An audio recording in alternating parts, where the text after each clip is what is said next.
Can you imagine your life where money is your friend, working with you to achieve all your dreams and desires? If you struggle seeing money as your friend, then join Kathy Cook Noble, financial advisor and educator on understanding how your money can work for you.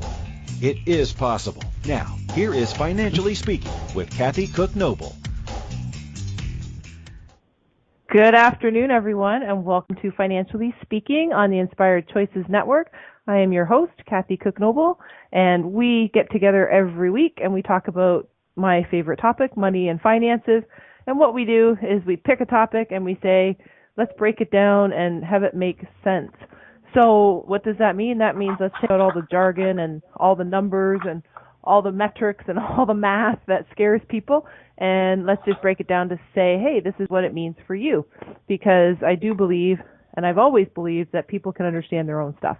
And that's really all you need to understand is your stuff. It's nice if you want, if you like the industry and finance and you want to know a little bit more about finances and your cousin, your sister, neighbor, uncle, somebody on TV, that's fine for interest and hobby, but for needing to know basis, you just need to know your own stuff. So that's what we do here. And in my day job, I'm a financial advisor and I'm a bookkeeper.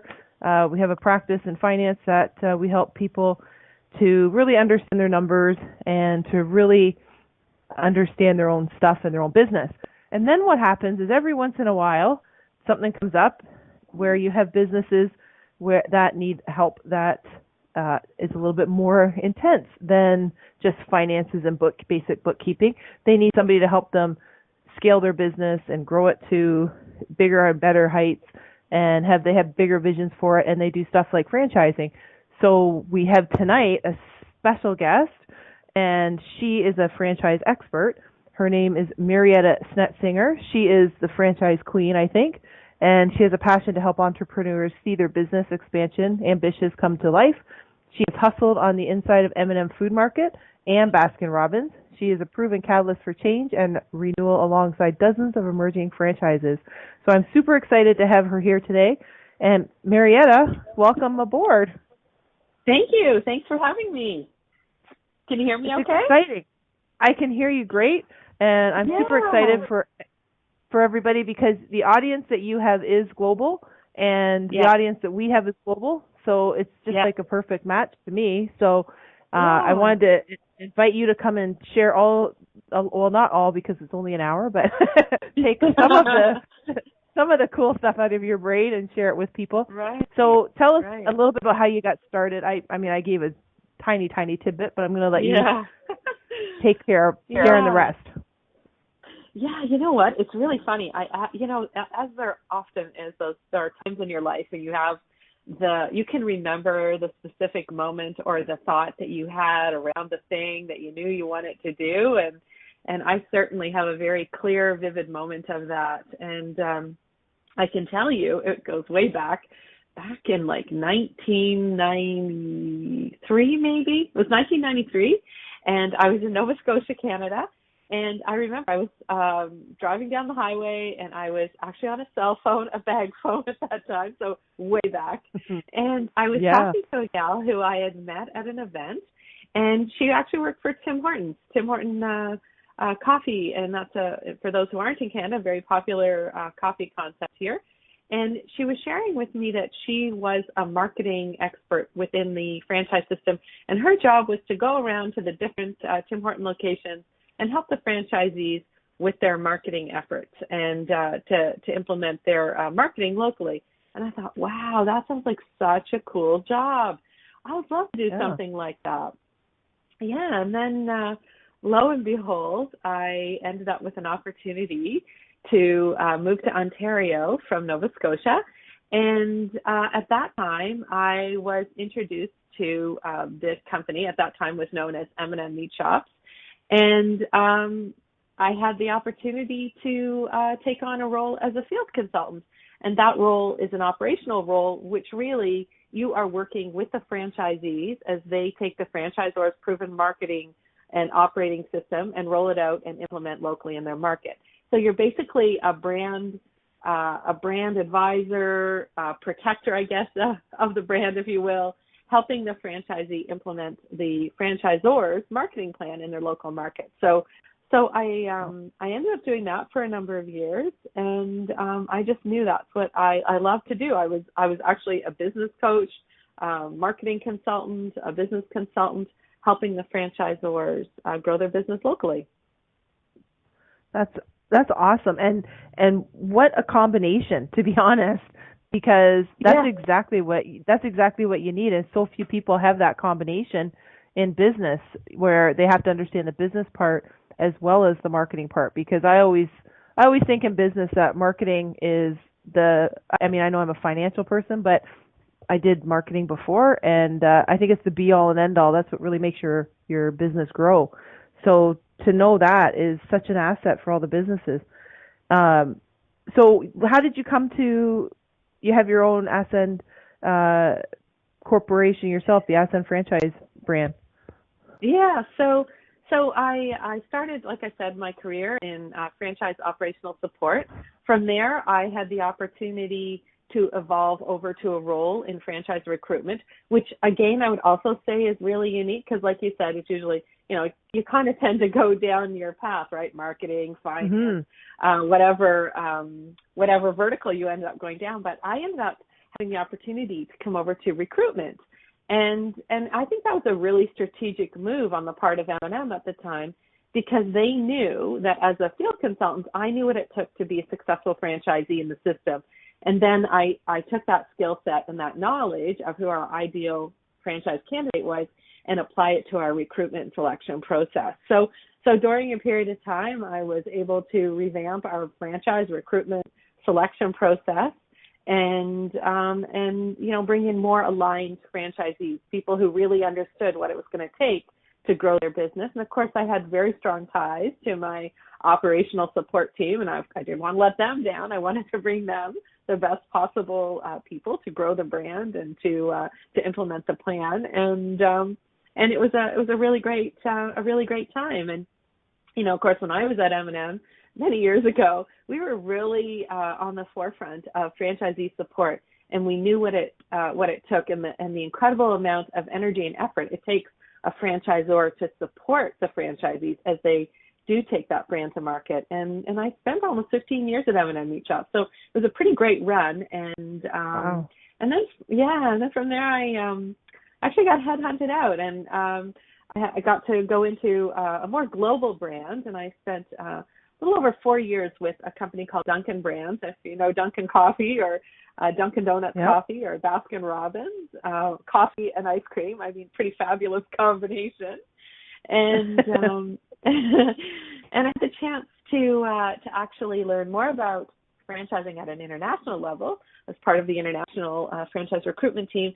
And I specifically looked after development across Canada. So finding the right franchisees or franchise partners for our brand, especially in the Baskin Robbins end of it, across Canada. But it was a terrific experience, and certainly again added to my repertoire of skill set as I then left that organization in 2011 and started my own consultancy. And I'm excited. It's almost 10 years that I've had the opportunity under the Ascend banner to help successful businesses convert their offering, their company or their brand to a franchise brand, and to be able to offer that proven operating system to others who are, seeking that kind of an opportunity to be in business for themselves, but really not by themselves.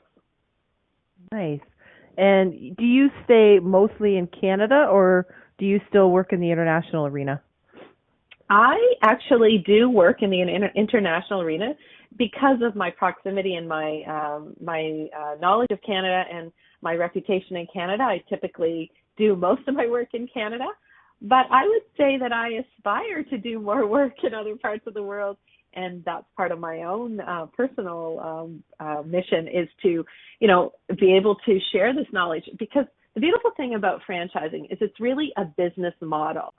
And of course there are legal criteria around it, but actually the model itself is very transferable between countries, different parts of the world. And,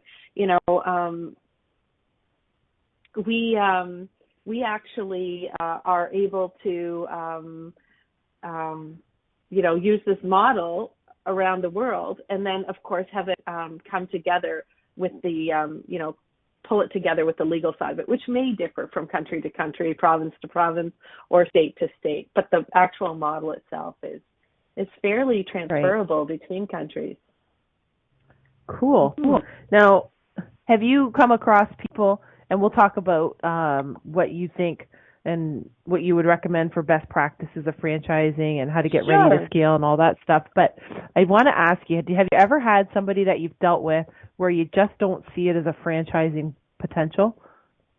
Or is all business a potential to franchise? Yeah, I think there are some criteria that you would want to think about. So would you say the question is, how would I know if my business is franchisable? Would that be kind of where you're going? Yeah, absolutely. Okay. Yeah. Okay. So it's funny. I just wrote an article about this last week for the Canadian Franchise Association. The magazine will be coming out in the March-April edition. But really, there are a number of different areas that you'd want to kind of look at your business or think about your business and evaluate your business in this way. And typically, you're looking at thinking about, first of all, do you have a profitable track record? Write down the money track. Let's get started. It has to be profitable. There's no point in duplicating or franchising a business that is not already profitable. And I probably would even go so far as to say highly profitable, because when you roll this business out as a franchise, of course, the franchisee needs to be compensated for their time, energy, and efforts. As well, they're going to share a portion of their profit with the franchisor. So it has to be a profitable business model with a proven track record. So if you just started your business last year, I'm probably not going to recommend that you start franchising yet. You don't have enough of a track record. And if you're probably operating it for, 5 to 7 years, maybe even being able to duplicate it yourself, that would give you a pretty solid financial background and understanding of what the business can produce, how it performs in different economic times. And you really do want to know what that looks like, because that's going to be able to dictate how you're going to be able to do in the future, or perhaps in other parts of the country, or maybe even in the world, as far as how you perform financially. So that'll be the first thing. Make sure you have a profitable business to start with. Franchising will not make your business profitable. No.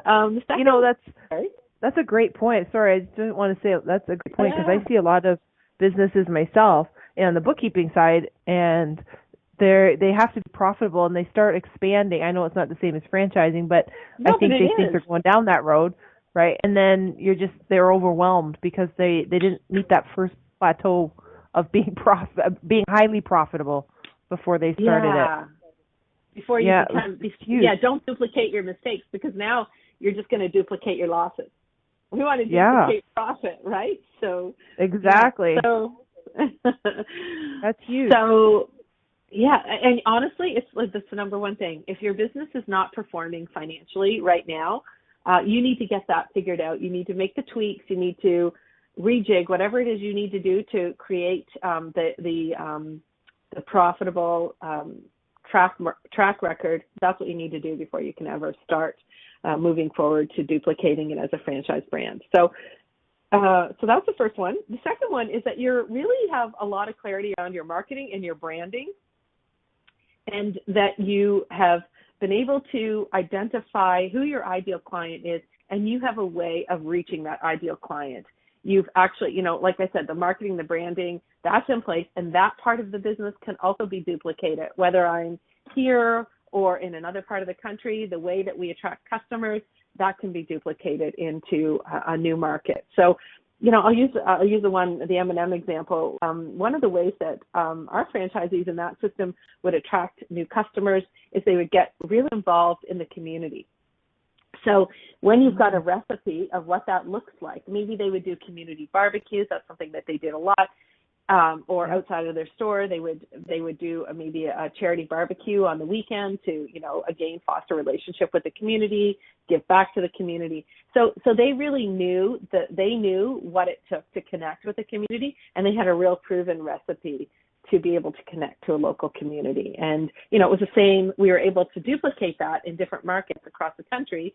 And, it really worked well for that brand. Yeah. So you got to handle that. Too.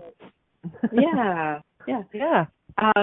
So we're up to our first break, Marietta, before I I know it goes so fast, eh? And it's such a great conversation. Like, there's so many people out there that truly don't understand what franchising means, or they're thinking that's what they want to do and have no idea how to go about doing it. So I'm so excited that you're on the show and sharing all this knowledge, because it's really, really helpful and important for people to understand it. We're going to take our first break of the night, and then we're keeping Marietta all night. So anybody that has questions, or if you're thinking of questions out there, write them down, because I'm going to share with you how to get a hold of her. And she will be available for you to get a hold of and talk to you about your business. So stay there. We're going to take our first break. You're listening to Financially Speaking with myself, Kathy Cook Noble, on the Inspired Choices Network. And when we return, we're going to continue to learn more and more from the Queen of Franchising, Marietta Snetsinger. We'll be right back.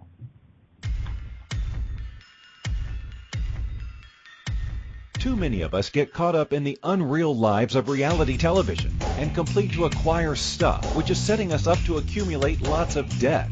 We're scared, confused, and don't know who to talk to. By tuning into Financially Speaking radio show with financial advisor and educator Kathy Cook Noble, you'll learn tips you can use to improve your financial health, which in turn can improve your overall health and make for a very happy life. Live a life you can afford and enjoy. It is possible. Listen for Financially Speaking radio show every Monday at 4 p.m. Eastern Standard Time, 3 p.m. Central, 2 p.m. Mountain, and 1 p.m. Pacific on InspiredChoicesNetwork.com.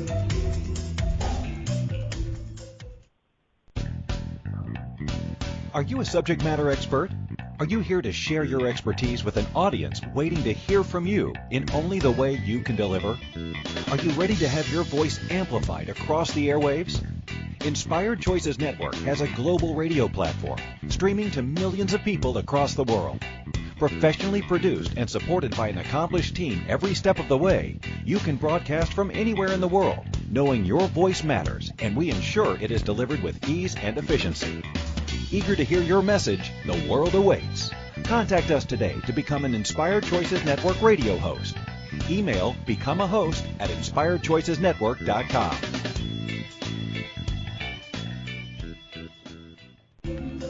This is Financially Speaking radio show with financial advisor and educator Kathy Cook Noble. To participate in the program, call in the U.S. 815-880-8255.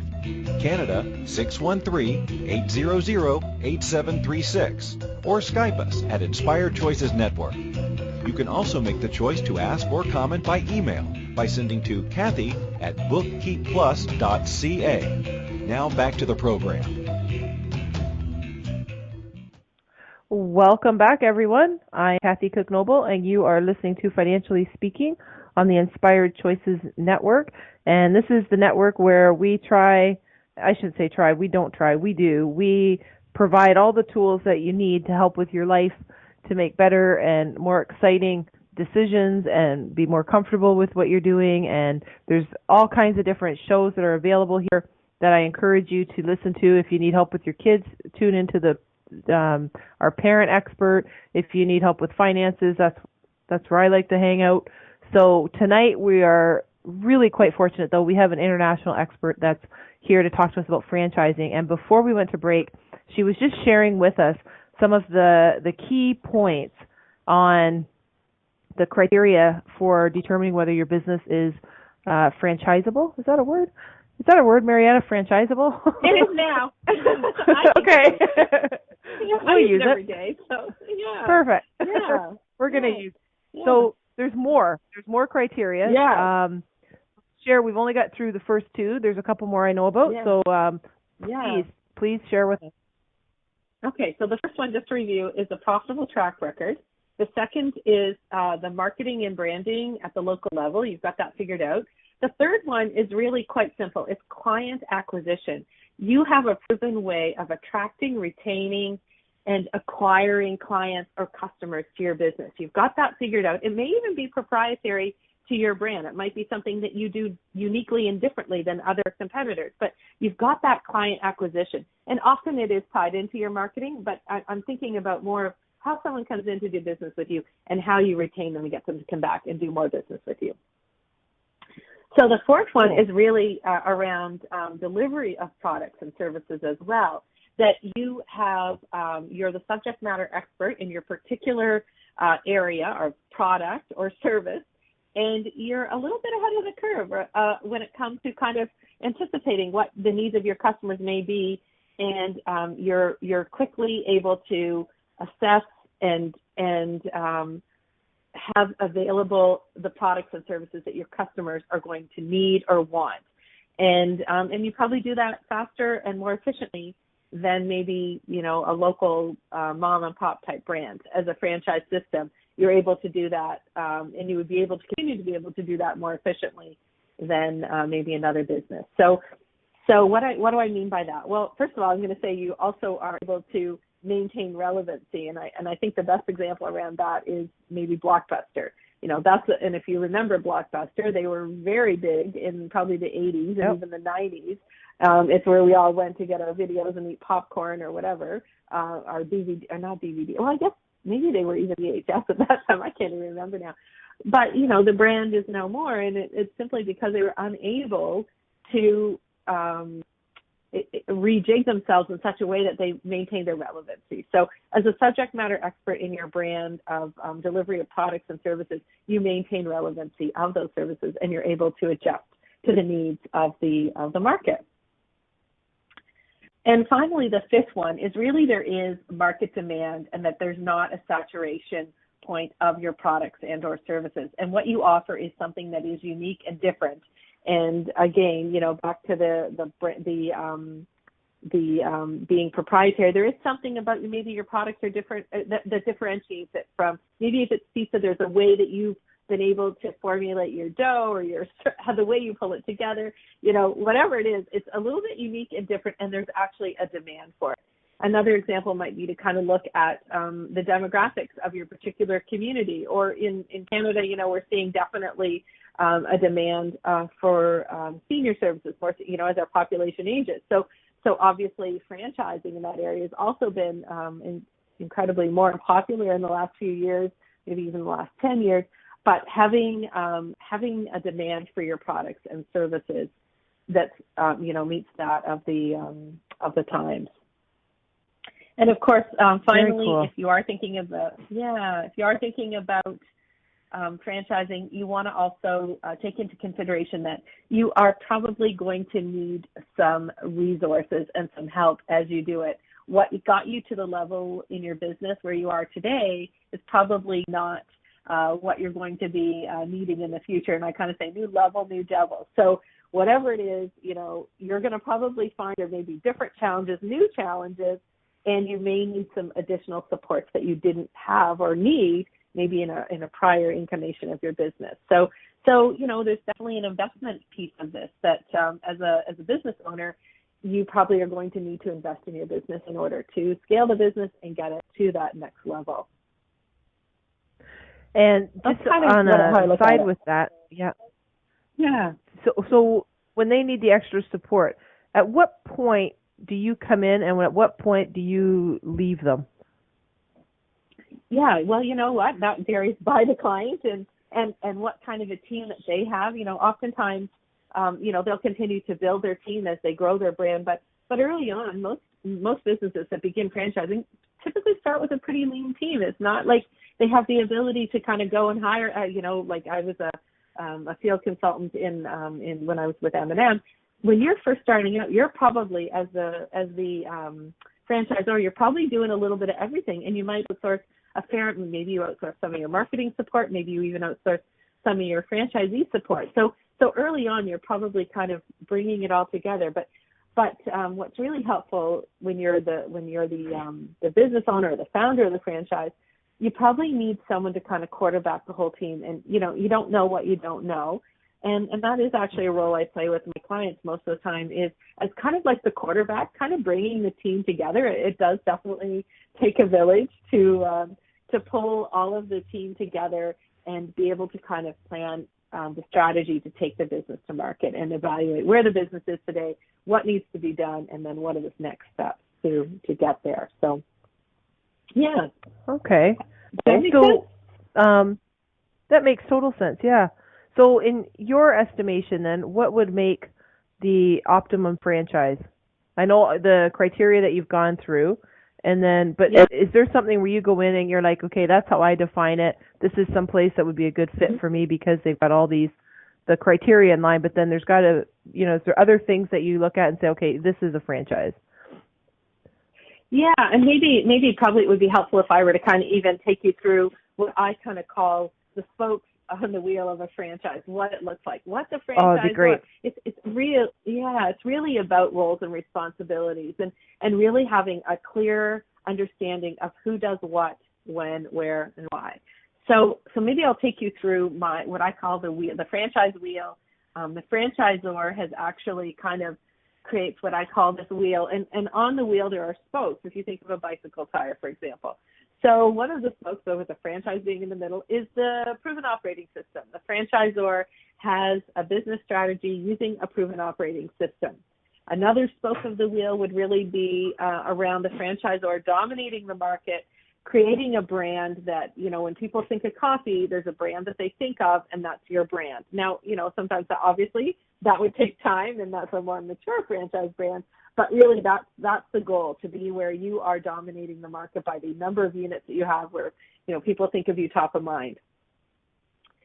Another spoke would be around revenue sharing, in that as a franchisor, you are providing your proven operating system to the franchisee, who in turn will implement locally, and of course make sales. A percent of their sales will be remitted back to the franchisor for having access to that ongoing operating system. So it's a revenue sharing model. It's also around marketing and distributing of the products and the services. So in some cases, it might be proprietary access to the franchisor's product. Maybe it's a specially formulated recipe for, or even a way of doing business, but it's really access to their products. And in some cases, they're a complete distribution system, so that you can have the products that you're reselling to the marketplace to deliver to your unit. And then, of course, you would, again, M&M's a great example of that. We had a warehouse. We would have private labeled product, M&M brand, and then, of course, they would be distributed to the stores, who would then in turn sell them to their customers. So a solid market and distribution system. It might also be products services as well. And the proprietary part of, making sure that those services are relevant and make sense to the customers. But I think that the final spoke that I think is of most importance is really between the franchisee and the franchisor. It's a strategic partnership, which is focused on getting and keeping customers. More and more customers consuming more and more products and services. And really, when a franchisee and a franchisor are both aligned in that way and focused on really executing the brand in that way, what are we both doing to get and keep customers? It's really all about working together. And the goal is, how are we best serving our customers? How are we remaining customer-centric so that we can continue to attract and retain our customers? And that's kind of what I call the wheel of franchising. And I think of the franchisor as creating the wheel and all of the spokes. And as a franchisee, if you think you want to come in and add more spokes, that's probably not going to bode well. You've actually paid really good money to be having access to the franchisor's proven operating system. And as a franchisee, it's really your job to take the wheel and roll it out into your own market. So again, the wheel works really well. You're rolling it out, you're implementing locally, and you're using the franchisor's intellectual property to do that. Excellent.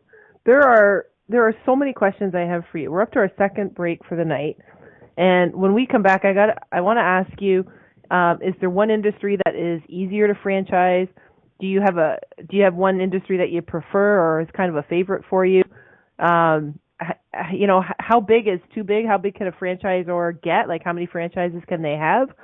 and then different models of franchising, because they're not all the same, where I become a franchisee of an M&M's or a McDonald's and I just pay a portion of it. They've got different kinds of models. Like, there's so many things about franchising that I want to ask you. So we'll take our next break. No worries. And then we'll come back and then we'll just keep picking your brain, because it's just such a cool topic. I love it. So everyone stay tuned. You are listening to Financially Speaking with myself, Kathy Cook Noble, on the Inspired Choices Network. This is Financially Speaking, and we have Marietta Snetsinger all night. We'll be right back.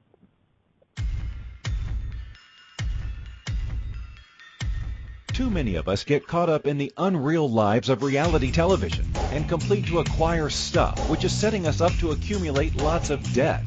We're scared, confused, and don't know who to talk to. By tuning into Financially Speaking radio show with financial advisor and educator Kathy Cook Noble, you'll learn tips you can use to improve your financial health, which in turn can improve your overall health and make for a very happy life. Live a life you can afford and enjoy. It is possible.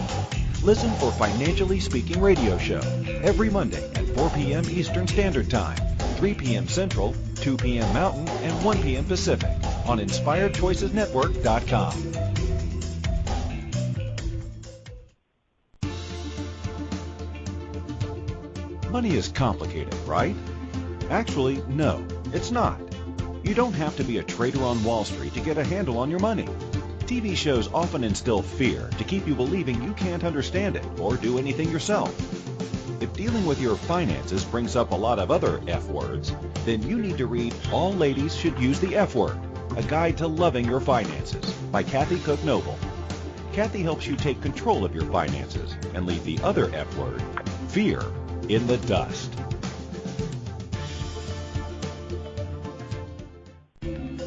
This is Financially Speaking radio show with financial advisor and educator Kathy Cook Noble. To participate in the program, call in the U.S. 815-880-8255, Canada 613-800-8736, or Skype us at Inspired Choices Network. You can also make the choice to ask or comment by email by sending to Kathy at bookkeepplus.ca. Now back to the program.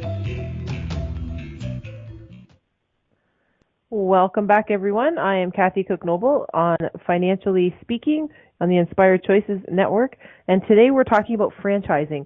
And we have one of the international experts, Marietta Snetsinger, with us, and she's been an expert in franchising for many years, and we have been asking her questions. She's been sharing some really great, user-friendly, this is what I love about Financially Speaking. We take the whole topic that people maybe scared of or don't understand or are interested in but don't know where to go, and we break it down into very manageable, user-friendly language. And Marietta does it just beautifully because she knows her stuff so well. And before we went to break, I just threw out a whole whack of questions because I'm thinking the whole time that stuff I want to know, and I'm thinking maybe other people want to know it too. So Marietta, share with us, what you think. How big can a franchise get? Like, what's the ideal way to grow it? What are the different kinds of franchises? All the things about franchising that people might think, like, when I know you said they should be highly profitable before they start considering it. When would you not franchise? Like, somebody like Apple isn't franchising, but should they or could they, or how do you look at it? What's the best industry? What's your favorite industry to work in? All that stuff. Yeah. Well, you know what? Everyone always thinks Starbucks is franchised, but they're not. They have a few licensing agreements, but they're not a franchise. And franchise is really about levels of control. And a franchisor can decide at how much control they want to retain. And of course, that varies, what the relationship would look like with their franchisees. So, and also obviously there's a correlation to the fee structure as well. The higher the level of support that you would have with the franchisor, the higher the level of fees, right? More support, more cost, right?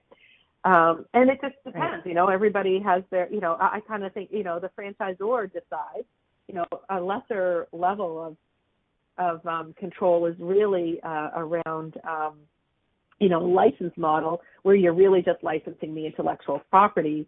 And in a franchise system, you're really getting the whole enchilada, if you will. like the way to market it, the way that, you're and there's a higher level of control. So it depends on the entrepreneur. And what I would probably say is it depends on you as a business person.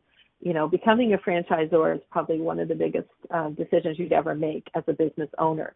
It changes your role forever as far as how you operate in your business. Now you are no longer actually in the business, doing the thing. Now you are overseeing and supporting a whole network of people who are doing the thing, and your role becomes more of a mentor, coach, and overseeing, and hopefully predicting well what the future is of that brand and being, the subject matter expert of that particular product, service, what have you. And it's a very different role than when you're kind of in the business doing the thing. So I don't know if you've, and I'm sure some of your listeners have actually read The E-Myth Revisited by Michael E. Gerber, but it really is, it tells us a bit of a fable around the entrepreneurial myth and the difference between, being in the business, working in the business, and working on the business. As a franchisor, you're working on the business. So a lot of it actually comes down to the personality and the leadership skill set and the desires of the owner of the company. What do you want to do?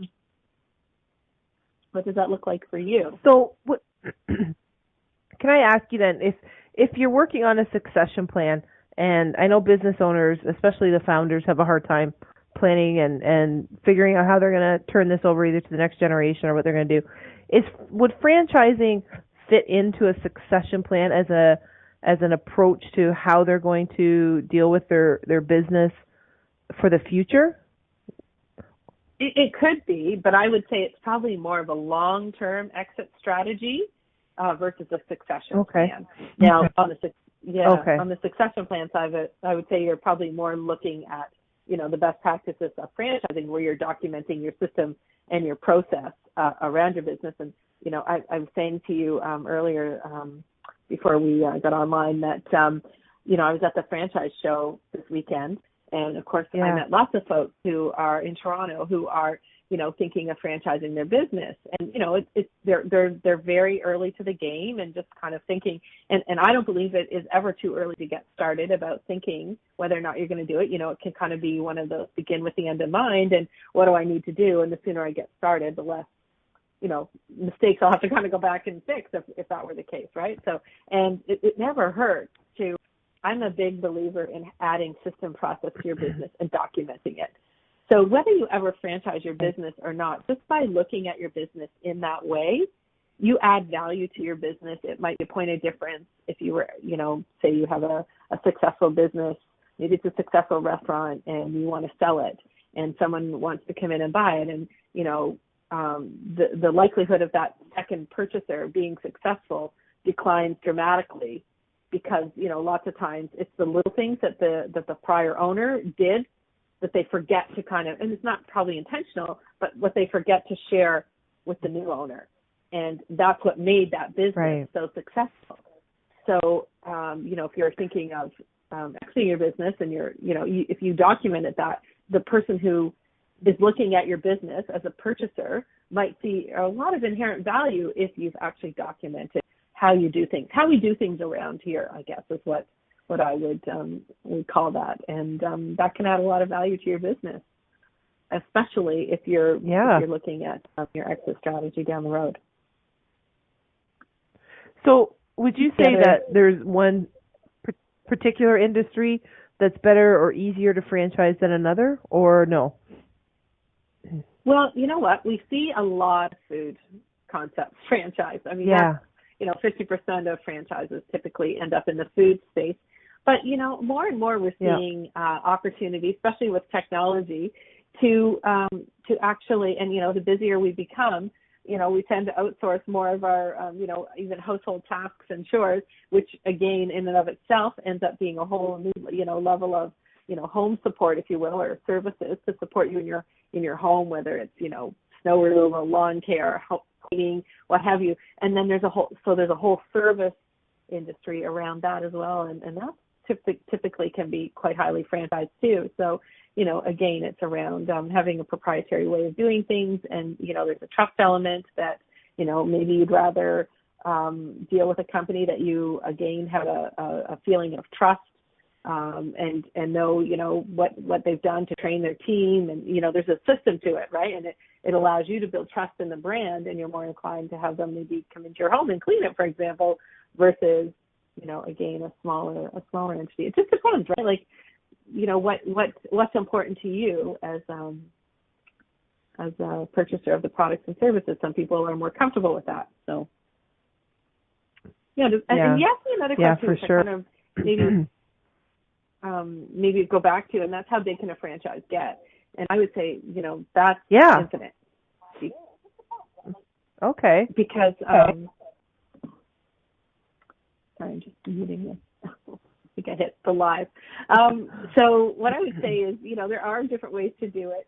And one of the things that, as a franchisor, say you're in Canada, and a lot of our Canadian franchisors have great aspirations to go to maybe another part of the country or another part of the world. And oftentimes that's done through a master franchise relationship where they actually sell the rights to someone who duplicates them as a franchisor, if that makes sense. Or maybe it's in another part of the country, they duplicate themselves as a franchisor. Or maybe they have a development agreement that someone actually is responsible for growing the brand. So for example, say your brand was based here in where we are in Ontario, and you wanted to go to Vancouver. Well, you would be probably more inclined to have someone become your franchisee there first with an opportunity or an option to become your area developer, where now they are going to be responsible for finding other franchisees in a particular area. Maybe they would support them, maybe they wouldn't. Again, it might vary based on the brand. And that's a way to grow your business. Or maybe it's a countrywide license or a state, or another part of the world. Say someone wants to take your brand to Australia, they would buy the rights and they would be the master franchisor in that particular part of the world. So to answer your question, really it can be as big as you want. Oh, wow. So we got a great question in the chat room too. Is there such a thing as the kiss of death for a franchise? Yeah, I would totally say there's a kiss of death. A couple of them, actually. Yeah? The okay. first one is, and every franchisor will do it if they haven't already done it, and that's really settling for the wrong, knowing that they are probably not awarding to the right franchisee, but thinking, I think I can live with it. We really need to get that unit open. We really want to, we want to add that extra unit to our system, and they settle for a franchisee. And they knew when they did it, they knew there were signs, there were warning signs, and just kind of ignoring those signs. And, that can be a real kiss of death, especially in a small franchise system, because that franchisee could be very poisonous to the rest of the organization, and that can really fester, and it can also be a real time killer for the franchisor, energy vampire, if you will. You spend an inordinate amount of time managing the poor performing franchisees. So that would be the first kiss of death, I would say. I think the second one is really not understanding the roles and responsibilities and not managing those properly with the franchisees, and not understanding who's going to do what, communicating and managing the expectations of the franchisee. Someone gets into your franchise system and really didn't know what they were getting into. So those would be a couple of what I would say are classified as the kiss of death for a franchise. So, Marietta, would you also say that, obviously there's some big challenges that some franchise systems face. Would that tie into what you were just talking about with the kiss of death too? Like, what would be some of the biggest challenges that they face?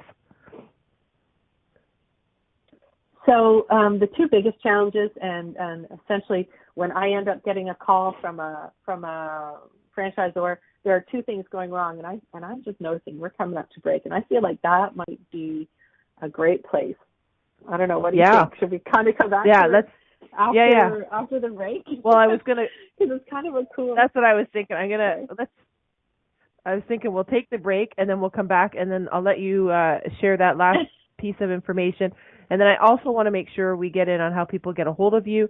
And I want to talk about real quick your upcoming book. And I know you write articles for the association.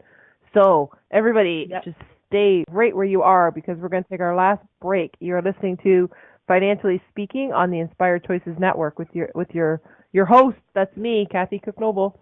And when we come back, we're going to talk to Marietta just about the last little tidbits that we can squeeze in on about the franchising system. So don't go anywhere. We'll be right back.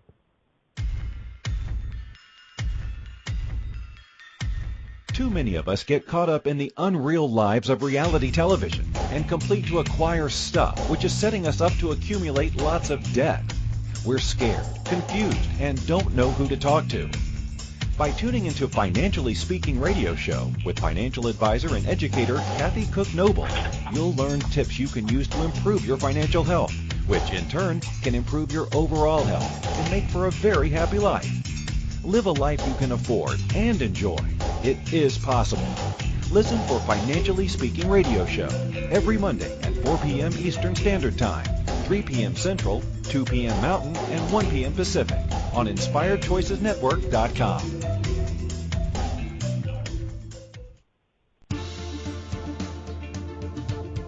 Money is complicated, right? Actually, no, it's not. You don't have to be a trader on Wall Street to get a handle on your money. TV shows often instill fear to keep you believing you can't understand it or do anything yourself. If dealing with your finances brings up a lot of other F words, then you need to read All Ladies Should Use the F Word, A Guide to Loving Your Finances by Kathy Cook Noble. Kathy helps you take control of your finances and leave the other F word, fear, in the dust.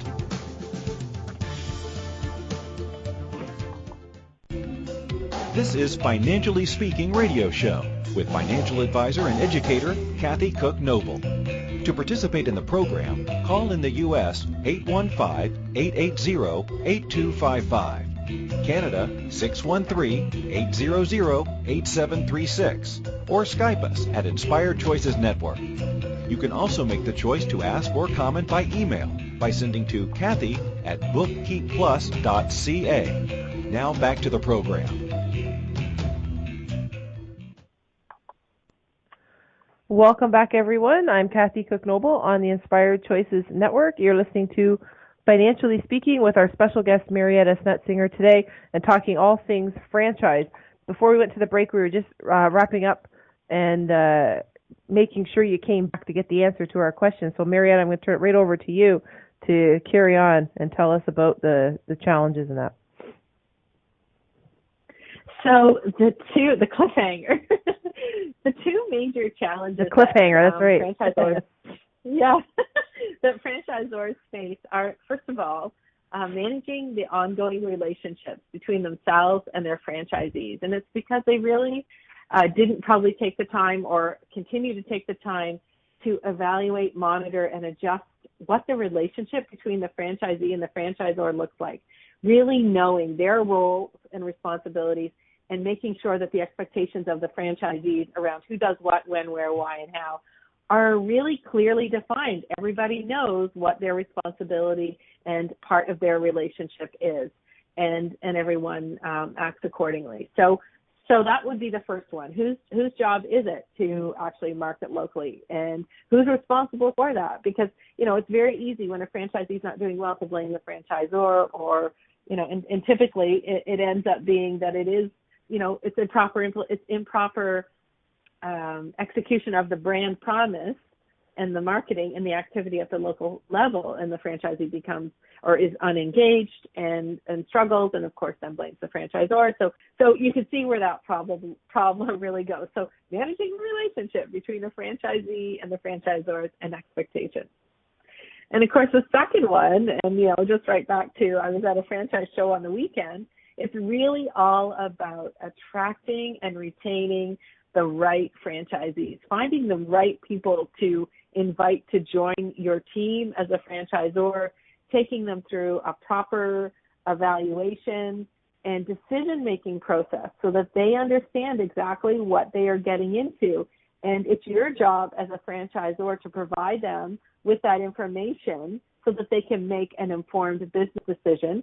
And, of course, it's their job as a franchise candidate to do their own due diligence, do their research, to do the business plan, and make sure that they are making a valid business decision to join your brand. And one of the ways that most franchisees will do that is by speaking to your existing network of franchisees. So So if I go back to the first problem, if you fix problem one, managing the relationship, and you've got really great relationships between you and your franchisees, there's a pretty good chance that when someone, a candidate, goes to talk to them, they're going to get a really great story and they can't wait to join. So, you can kind of solve both of those problems, but it's going to take some doing. It's going to take some work on behalf of the franchisor to make sure that those things are in alignment and that you are indeed managing that relationship in the long term between the franchisee and the franchisor. Which, it's funny. It makes total sense when you say it, but it's such a common thing that people do wrong. So it's funny, eh? But how do people get a hold of you? And I know because you've been we've got a few minutes left, and I know I have a couple times, a couple different ones. Yeah. I stayed away from food. I've mostly been in automotive, but you do. I know for those of you that are out there, Marietta is working on her book. We want to know when it's going to be released. She writes articles currently for the association. She's available. She does professional speaking around at different functions and is available for speaking. So how do they get a hold of you? And then tell us about your book. Yeah, okay. So you can find me at ascendfranchise.com. You can email me, Marietta, Marietta, at ascendfranchise.com. If you want to call me, you can, 519-212-0309. And happy to set up a time for us to have a conversation. I typically do these by Zoom because I really believe in kind of being eyeball to eyeball. So if you're familiar with the Zoom technology, we would book a time together and learn a little bit about you and your business. And, of course, if I can help you. And if I can't help you, perhaps I can refer you to someone who can and just share a little bit about the programs that the book is the Franchisor Blueprint Experience. And it's really about understanding what it takes to grow a happy, profitable, and sustainable franchise system. So that's the current working title. You asked me when it's coming out.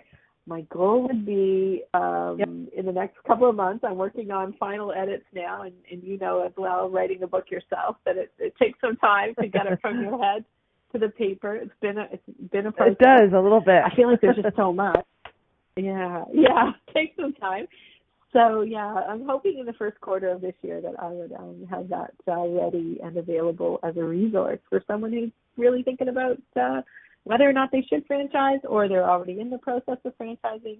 I believe it'll be a great resource as you go down that path. Excellent. And are there any speaking engagements lined up currently that people would know they could come out and see you or hear you speak at? Or I know you mentioned your one article that you just submitted, so maybe you could tell us. I think you mentioned that it's coming out in April. Okay. Yeah, that will be in the Franchise Canada magazine. And I do have a few things lined up. Most notably, the next one is I'm at the Canadian Franchise Association annual convention in Montreal, and that's happening, I believe, on the April 7th and 8th. And that is where the franchisors in Canada come together to share best practices. And I'm going to be speaking about engaging and attracting the right franchise candidates. Remember I said the two biggest problems are challenges, and of course, our own convention here in Canada, there's a real demand and a need for knowledge and information around building those relationships. So I'll be speaking about that at the convention in April in Montreal. That's awesome. Marietta, I'm so happy and so excited that we got you on the air. Thank you so much for joining us. For anybody that's out there thinking about in business, if they're thinking about franchising, look Marietta up. She's not scary. You can tell from her time with us. She's very great to talk to. She's full of information, and she will give you an honest evaluation. So stay tuned next week for Financially Speaking, and we're going to be talking once again about a financial topic that people are sometimes a little bit scared of. It's beginning to look a lot like taxes. We'll see you then.